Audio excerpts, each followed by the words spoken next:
So, you want to build your own custom AI? Fine-tuning is how you do it. It's what turns a general, off-the-shelf AI into a specialist that really gets your data, speaks your language, and nails the custom task you have in mind.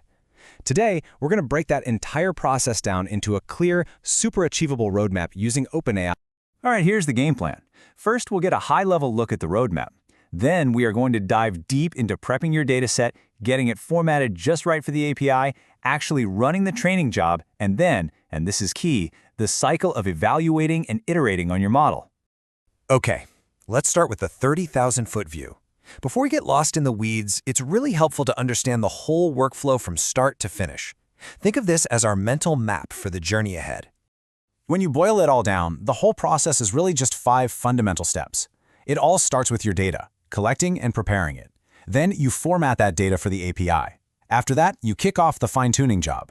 Step 4 is all about evaluating how well your new model is doing. And finally, you iterate and refine it. Honestly, every single successful fine-tuning project follows this exact path. Now let's talk about what is, without a doubt, the most critical phase of this whole thing. Your AI model is only ever going to be as good as the data you train it on. This is where you lay that solid, high-quality foundation for your model to learn from. Garbage in, garbage out, right? We want quality in. So what kind of data do we need? OpenAI uses something called a labeled instructional dataset. Now that might sound a little technical, but the idea is actually super simple. It's just a bunch of examples. For every input or prompt, you provide the perfect output or completion that you want the model to learn how to create on its own.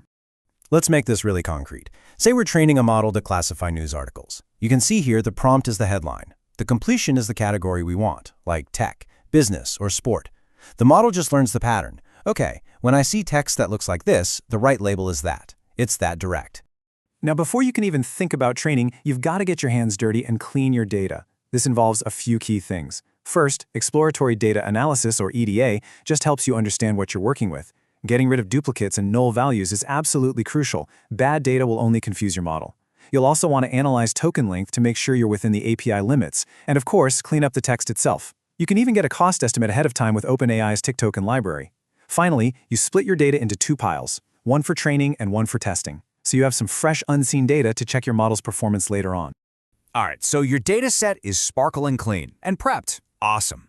But now you have to package it in a way the OpenAI API can actually understand. You can think of this step as translating your data into the API's native language.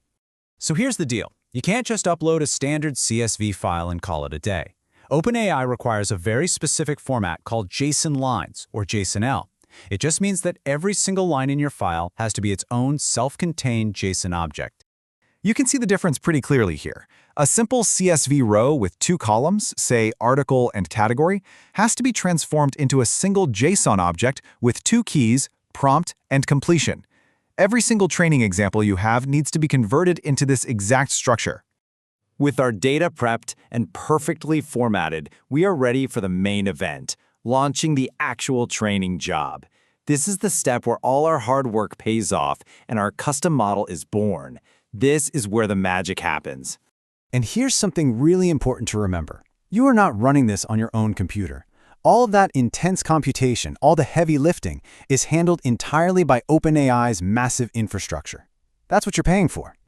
So your role at this point is basically to just kick things off.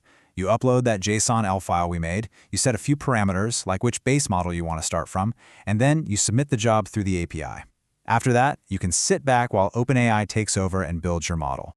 Once that training job is finished, you have a brand new model. But we are not done yet.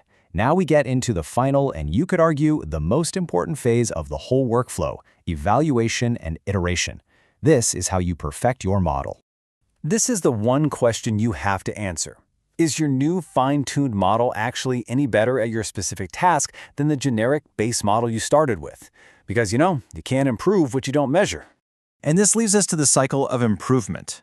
You've got to rigorously compare your new model against the base model using that test data we set aside earlier. If the performance isn't quite there yet, you iterate. Maybe you add some more high-quality examples to your training data. Or maybe you tweak the hyperparameters, which are just settings that control how the model learns. Then you rerun the job. You just repeat this loop until the model hits the level of accuracy you're aiming for. So at the end of the day, it's important to remember that fine-tuning isn't a one-and-done thing. It's a strategic, iterative process. It's about systematically prepping data, training, evaluating, and then refining over and over again. This is how you forge a general-purpose AI into a specialized tool that is perfectly tailored to your unique needs.